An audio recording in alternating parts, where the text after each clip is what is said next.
17 days away from kicking off the 2021 regular season. It's a good one, Eric Mangini.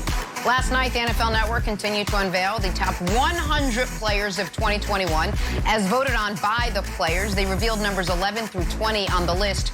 So what do you think that means? Well, logic tells us we now know the top 10 players on the list, and you should know it too. In alphabetical order, where Nick, Kevin, and I are always last, that group includes Davante Adams, Josh Allen, the GOAT, Aaron Donald, Derrick Henry, D-Hop, Mahomes, and Travis Kelce, and the MVP, Aaron Rodgers, and T.J. Watt. So, Nick, take this in. That is their top 10. You got your own top 10, though, that we don't have to wait until Sunday to see. Take us through it. Correct. So, listen, NFL Network, it's not a bad job. It's a passing grade.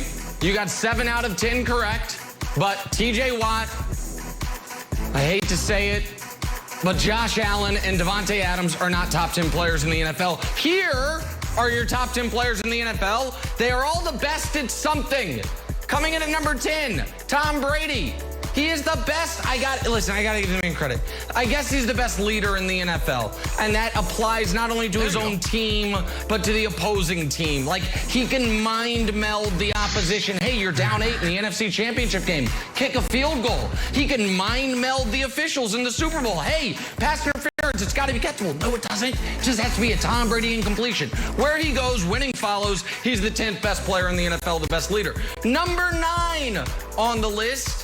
The best middle linebacker, the best linebacker in the NFL, 24-year-old phenom Fred Warner. He was not in the top 10 on the NFL's list, or he's not, I think he was like 21 on their list.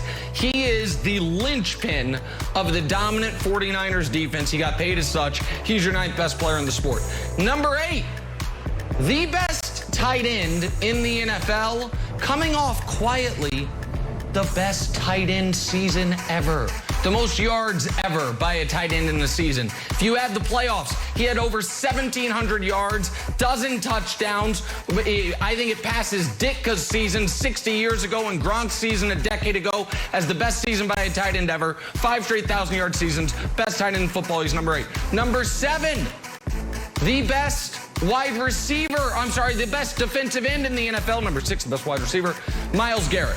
The guy has been nearly a sack a game for the last 3 seasons. His production's unbelievable, and he's doing it without a great back end behind him. So not a lot of coverage sacks he's getting. He's doing that even though everyone knows they got to stop him. Number 6 is the best wide receiver in football, DeAndre Hopkins. Doesn't matter who his quarterback is, doesn't matter what the system is, doesn't matter what the situation is. He's your best wide receiver with the best hands, most consistent production in the league. Now we get to the top 5. The only true shutdown corner we've got in the league. We got a lot of guys that are close. Jalen Ramsey's the only real one.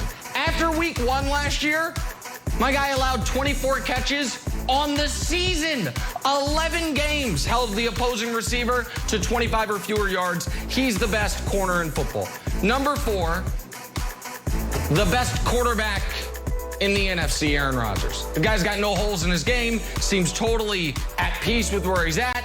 Dominant last year, expecting to be dominant again this year. And now your top 3 players in the league. Number 3, I think he's a little underrated. Derrick Henry.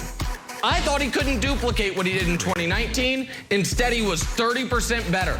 He is single-handedly bringing back the value of a true running-only running back. Oh, you guys want to catch 100 balls. You want to be able to go out in the slot. How about I just pound you with my fist repeatedly? That's what Derrick Henry does, 3rd best player in the sport. 2nd best player in the sport. I think he's overtaken J.J. Watt as the best defensive player of his era. What Watt did in the early part of this decade, I don't know if anyone will ever be at that level for 3 years. But Aaron Donald now for 6 years has been the best defensive lineman, maybe the best defender in the sport. He's number 2. And number 1, and I will tell the audience this, it's obviously Mahomes. Everyone knows it's Mahomes. If you come out with a list and you don't have Mahomes, you're trolling.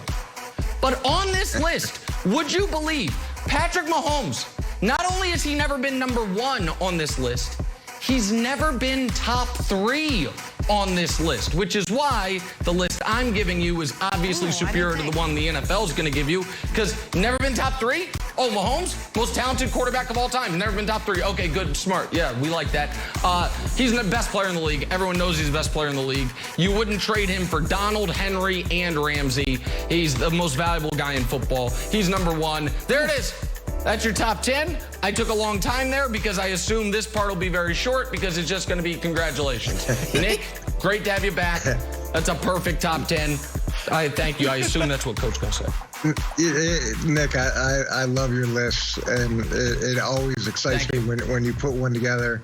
It doesn't surprise me that you were wrong on a lot of these. But there were some that I think were very good takes. I love the Fred Warner addition to the top 10. I agree that his impact has been incredible, and I think he's worthy of being in this list. I think you got Tom Brady about 9 spots off. I'd put Tom Brady at number 1, yes. and here's why: is I know that you want to undervalue the impact that a quarterback has on a whole team, because, of course, why would you want the quarterback to impact the whole team? But what Tom was able to do in going to Tampa Bay and bring them to the Super Bowl and win the Super Bowl, it's amazing. And I didn't think he could do it. I underestimated him, and he did it, and that's why I'd put him at 1. I'd put the quarterbacks 1, 2, and 3. I'd have Mahomes at 2. I'd have Aaron Rodgers at 3.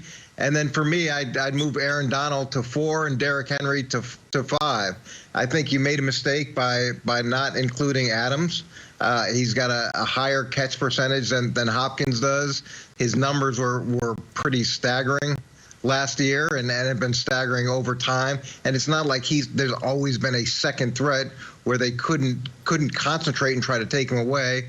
And I actually had Kelsey a little bit higher. I had him more at 7 than 8, because again, his catch percentage is ridiculous. I think it's like 77% in his career. I don't know where that ranks him all time, but it's got to be up in the top 4 or 5% ever.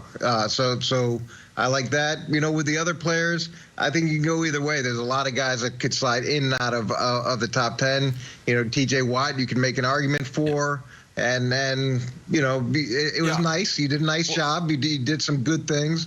But obviously the biggest mistake is where you put Brady. Okay, so let me just address that real quick before we go to Wilds. Because I don't want to hear, Nick hating on Brady. Not hating on Brady. Giving Brady massive respect. What are you talking about? He's number 10. I have him on this list. How do you not hate on him? Oh, yeah. I'm sorry. I had him above Russell Wilson, who's better than him. I had him above Lamar Jackson, who's better than him. I had him above Josh Allen, who just had a far better year than him, because at this point, I just understand. You're right.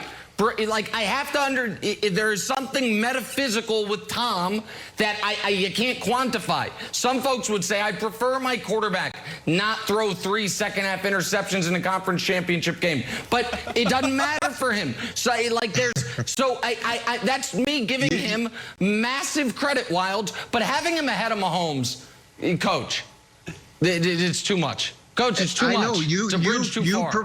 You prefer your quarterback with 1 Super Bowl ring. I prefer my quarterback with 7.